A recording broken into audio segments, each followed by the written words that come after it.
Residency is notorious for being one of the hardest parts of medical training. And as a second-year anesthesiology resident, I can confirm that it's pretty rough. Although it's been an awesome experience and I've thoroughly enjoyed the journey so far, I can't lie and say it's not hard.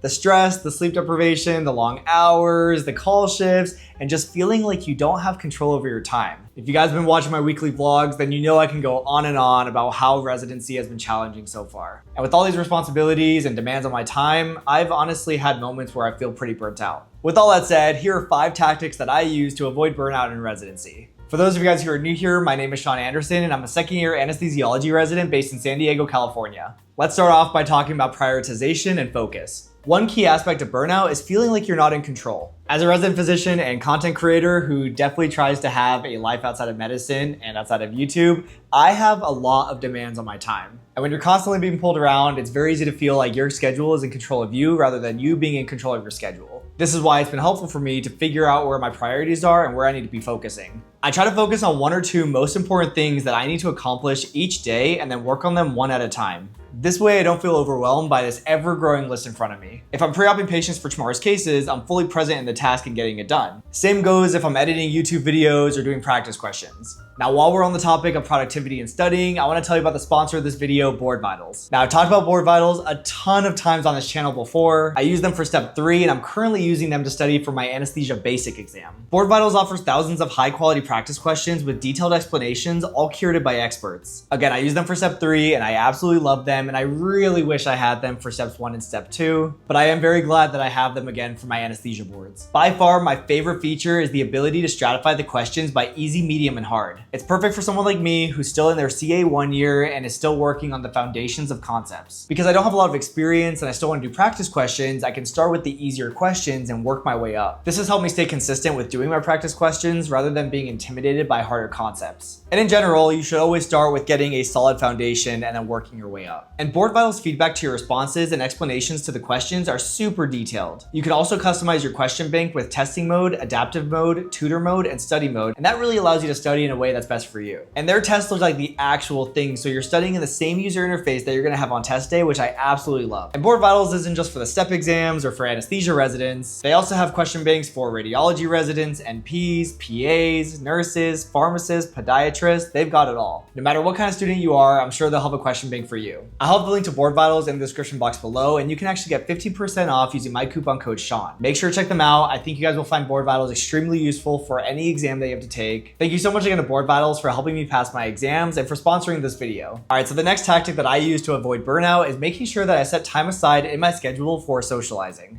As doctors in training, we have been conditioned to delay gratification. We tell ourselves things like, life will get better when I get into medical school, or when I get into residency, or when I become an attending physician, or after this exam or that exam, and when I'm done with everything, I'll work less and I'll have more time to spend with friends and family. But the reality is that life is lived day by day and tomorrow is not guaranteed. Yes, sometimes it's good to delay gratification and put in work today so that you can benefit tomorrow or sometime in the future. But if you spend so much of your time living in the future, then you're never going to appreciate the present. Even though timing isn't always ideal, I still set aside time every single week to spend with my friends. Sometimes this means going out after work or after a 24-hour call shift. But I think it's important to make time for the people that are important to you. One example of this is I go tricking and tumbling 2 to 3 days a week. If my schedule allows, I usually go Monday, Wednesday, and Friday, and I go with one of my friends and we go training, and it's a way that I can socialize with my childhood friend. That is something that I know every single week, again, as long as I get out of the hospital on time, I can go and do. Is it ideal sometimes? No, sometimes I have to go right after my shift, but again, it's important to me that I make time for stuff like that. That being said, it's a balancing act, and it's important to set boundaries with people so that they understand that you can't always stay out late if you had a long day or you have an early day the next day. One example of this is when I play Fortnite at night. I used to stay up until like 11:30 playing games with my friends. Although I still like to do that, I've started getting off of Fortnite closer to like 9 or 9:30, which is pretty good for me. And even when my friends say one more game, I don't always play one more game. Sometimes I do, but I've been saying no more, especially if we lost the one before. But all my gamers out there know that you can't just end on a win. You gotta go for the back-to-back. But then you also know that you can't end on a loss either, so it's hard. It's really hard to set these boundaries sometimes. Again, it's a balancing act, but I have found that maintaining a healthy social life has been very beneficial for me in avoiding burnout. Now, on the other side of the coin, I found that it's really important to also set aside time for myself. This may sound contradictory to the last point that I made, but again, it's a balance. There have been times where I've spent way too much time socializing and not had enough alone time and decompression time. Where that balance comes in is mostly dependent on how extroverted or introverted you are. But I think that most people need a little bit of both. For me, alone time can be laying in bed with my dogs, doom scrolling on TikTok, or going for a run by myself. There was one day that I literally sat on the floor in my living room and played ranked Pokemon for, I think it was like 7 straight hours, and I got all the way to Master Ball rank, and then it was like 10 o'clock at night. I had sat down on the floor at like 3 p.m. and it didn't feel like a waste of time. It actually felt really, really nice. Or take, for example, when I doom scroll through social media. Some people see scrolling through social media as a waste of time, but I've actually never seen it that way. When I'm going through Instagram, for example, that is my chance to catch up on what other people in my life are doing, because you don't always have the time to talk and stay connected in the ways that we would like to. But in the era of social media, we can actually be quite connected without necessarily having to stay caught up and seeing each other all the time.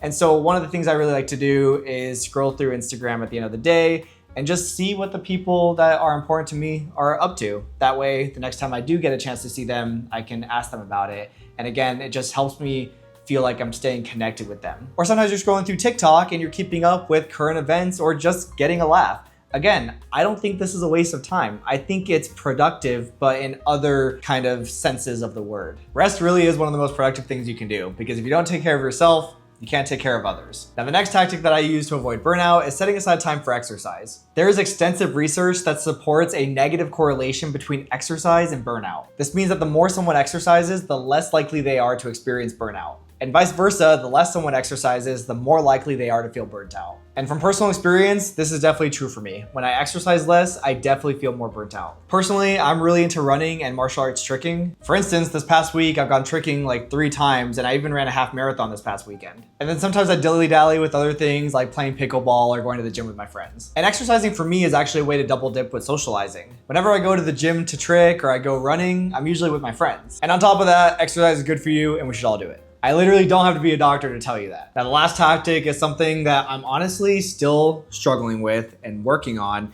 and that's getting adequate sleep. Between my work hours as an anesthesia resident, content creator, socializing with friends, getting alone time, exercising, my sleep is often what gets compromised. Unfortunately, there aren't enough hours in the day, and I am someone who tries to utilize my hours in a day, and I'm still working on my relationship with sleep. That said, there's extensive research out there that demonstrates a link between sleep duration and risk of burnout. In a 2024 study examining 300 healthcare workers, researchers found a strong negative correlation between sleep duration and burnout. The results of their analysis revealed that both men and women who slept less than 7 hours during workdays and days off were several times more likely to experience burnout compared to those that reported more than or equal to 7 hours respectively. Now, I've been working on getting more sleep. Like I said earlier, setting some boundaries for myself of when I stop doing things at night.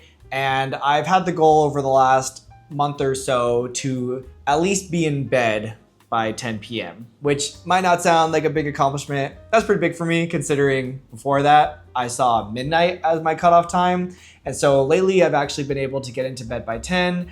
I've been utilizing things like magnesium, melatonin, because again, I need to work on my sleep and I need to experiment with different ways that I can get better sleep. And the days that I do go to bed at a reasonable time and get at least 7 hours of sleep, I feel a lot better than the days that I don't. Unfortunately, it's not always easy as a resident because we don't always have control over our schedules. So for example, we work a lot of 24-hour shifts. I do usually at least 1 per week.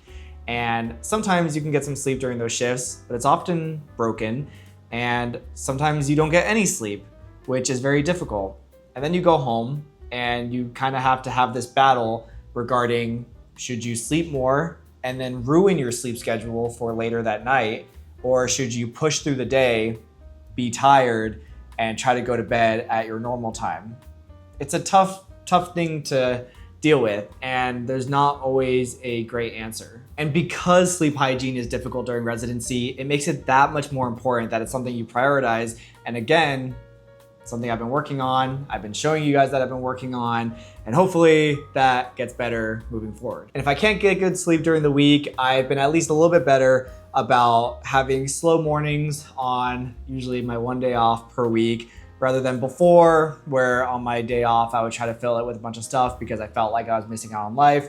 Now I take the slow mornings, stay in bed a little bit, and just enjoy that downtime. And again, that's just because I've been working on that relationship with sleep and productivity. I know all this sounds like a lot, and when you're really busy, making time for everything seems impossible. You can do anything, but you can't do everything. So sometimes it's a push and pull depending on what I think I need to be doing in any particular moment. It's not about being perfect, but it is about listening to yourself and your body and being honest with what you need. Some weeks I prioritize socializing more, some weeks I prioritize exercise, and some weeks I prioritize sleep. Some weeks I am just so overwhelmed with my responsibilities as a resident physician that my goal is just to make it to the end of the week. And that's okay too. Every day is a new day, every week is a new week, and I'm very grateful to be in the position that I'm in. When you're in the weeds of everything, it's easy to forget what a privilege it is to be alive and to have so many things that you need to do. But I know that when I'm older, I'm gonna look back on these years as good times and appreciate all the work that I put in. Anyway, that's all I got for today. If you enjoyed this video, make sure to leave a like and subscribe to the channel. Also, let me know what tactics you guys use to avoid burnout in the comment section below. As always, thank you guys so much for watching, and I will see you guys in the next one.